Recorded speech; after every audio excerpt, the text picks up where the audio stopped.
अस्सलाम वालेकुम, कैसे हैं आप? उम्मीद करती हूँ सब खैरियत से होंगे। आज हम कर रहे हैं एक्सरसाइज 4.2 का क्वेश्चन नंबर 13 की तरफ चलें। तो 13 क्वेश्चन में असल में उन्होंने हमें क्या दिए हैं, दो टर्म्स दे दी गई हैं। 2x² minus 3x plus 6, 2x² minus 3x into minus 55, ये आपको दे दिया गया है। अब अगर मैं देखूं तो मुझे यहाँ पर लग रहा था कि मुझे यहाँ पर कोई एक आध चीज़ लेट कर लेनी चाहिए। लेट हम वहाँ करते हैं जहाँ पर हमें दो एक्सप्रेशन दे दिए जाएं और उन दो एक्सप्रेशन में हमने कोई सेम चीज़ ले ली। और अगर हमने कोई चीज़ सेम दी गई है, पहले ही हमें कोई चीज़ सेम दे दी गई है, तो मैं क्या करूँगी, उसको ए के बराबर ले लूँगी। आप चाहे पी ले सकते हैं, बी ले लें, सी ले लें, ये आप पर डिपेंड करता है। क्योंकि मेरे पास एक एक्सप्रेशन बन रहा था, वो था 2x² माइनस 3x इक्वल ए, ताकि मैं इसको ईज़िली फैक्टराइज कर सकूँ। तो मैंने उसको लेट कर लिया ए के बराबर। अब जहाँ जहाँ पर 2x² माइनस 3x है, वहाँ पर मैं ए लिख दूँगी। तो यहाँ आ जाएगा ए प्लस 6 को यहाँ लिख दूँगी, इंटू ए इधर लिख दूँगी, माइनस 55 इधर लिख दूँगी। ए इंटू ए ये बन जाएगा a² प्लस 6a माइनस 55। इसी तरीके से अगर मैं इधर देखूं तो इधर बन रहे हैं मेरे पास एक एक्सप्रेशन ऐसा बन रहा है जिसमें मैं मिड टर्म ब्रेक इजीली लगा सकती हूँ। ये चीज़ आप लोगों ने खुद भी देखनी है और फिर ही आप डिसाइड कर सकते हैं कि मैं यहाँ पर मिड टर्म ब्रेक लगाऊँ या ना लगाऊँ। वो मैंने देखा तो मुझे इस तरह ठीक लगा कि मैं यहाँ पर मिड टर्म ब्रेक ईज़िली लग सकते हैं। तो मैंने यहाँ पर मिड टर्म ब्रेक लगाई। वो ये था कि 11 5 55 भी बन रहा था, और अगर 11 में से 5 को माइनस किया जाए तो बीच वाला 6 बने। असल में तरीकाकार ये होता है। तो इसका बन जाएगा a² प्लस, पहले वाला एज इट इज़ लिख देंगे, एंड वाला भी एज इट इज़ लिख लेंगे, दरमियान वाले को तोड़ के दो हिस्सों में लिखेंगे। पहला हो जाएगा 11a माइनस 5a। इन दोनों में से हम ले लेंगे a कॉमन और अंदर आ जाएगा a प्लस 11। इस तरीके से इन दोनों में से -5 कॉमन लेंगे तो इधर से -5 बाहर आ गया, a अंदर रह गया, माइनस माइनस प्लस, और 11 अंदर रह गया और 5 बाहर आ गया। 11 5 55। इस तरीके से ये दोनों टर्म सेम है, तो इनको मैं एक दफ़ा लिख दूँगी और a - 5 को एज इट इज़ यहाँ पर लिख दूँगी।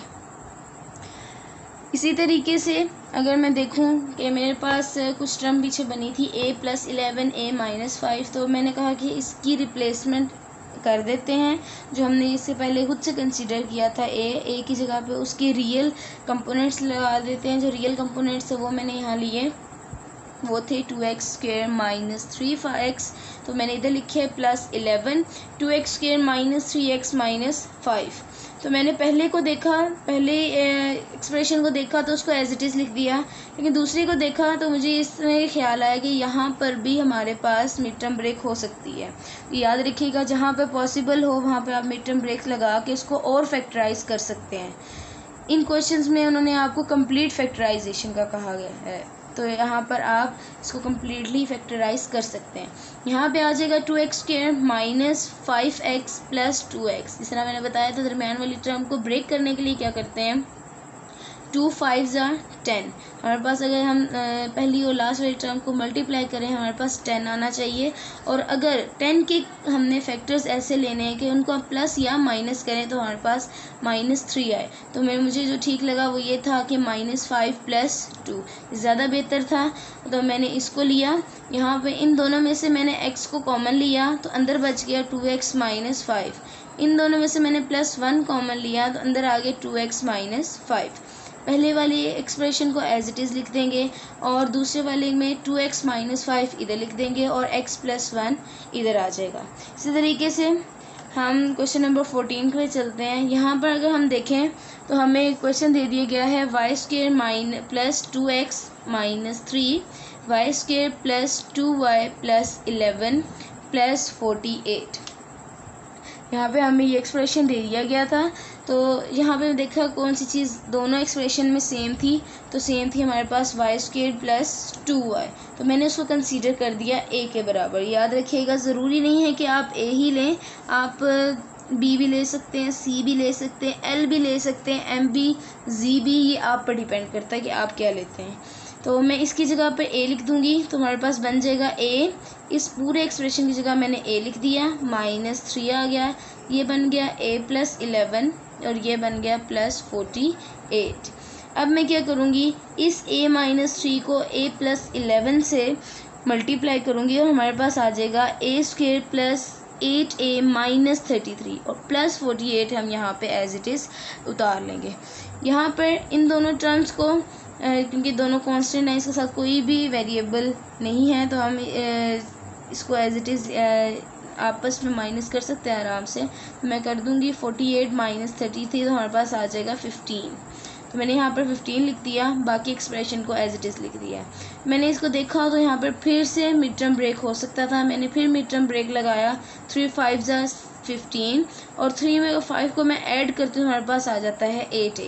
इस तरीके से यहाँ मैंने लिख दिया a² + 3a + 5a + 15। इन दोनों में से a कॉमन लेंगे, हमारे पास आ जाएगा a + 3।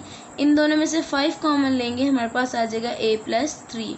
a + 3 दोनों सेम है तो इनको एज इट इज़ यहाँ लिख दूँगी और a + 5 को इधर।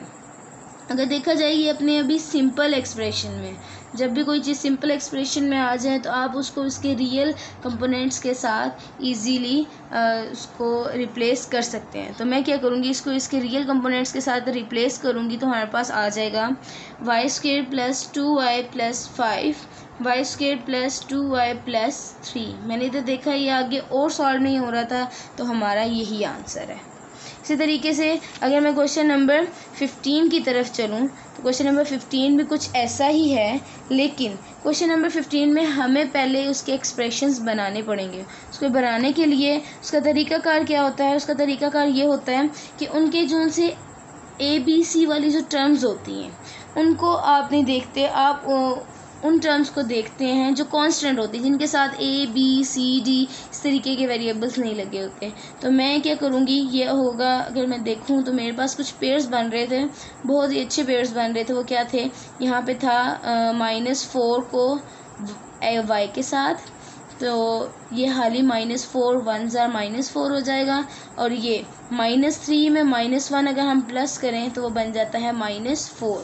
तो मैंने इन दो को पेयर्स बना लिया और इन दो को पेयर्स बना लिया और +2 को एज इट इज़ रख दिया। अब क्या करूँगी, y × y - 4 y - 1 × y - 3, जिस तरीके से मैंने कहा कि इनके पेयर्स मैंने बनाए हैं। तो ये बन जाएगा y² - 4y = 4y। ये बन जाएगा, इन दोनों को आपस में मल्टीप्लाई करेंगे तो हमारे पास आ जाएगा y² - 4y + 3 + 2। अब अगर इधर देखें हमारे पास सेम एक्सप्रेशंस आ गए।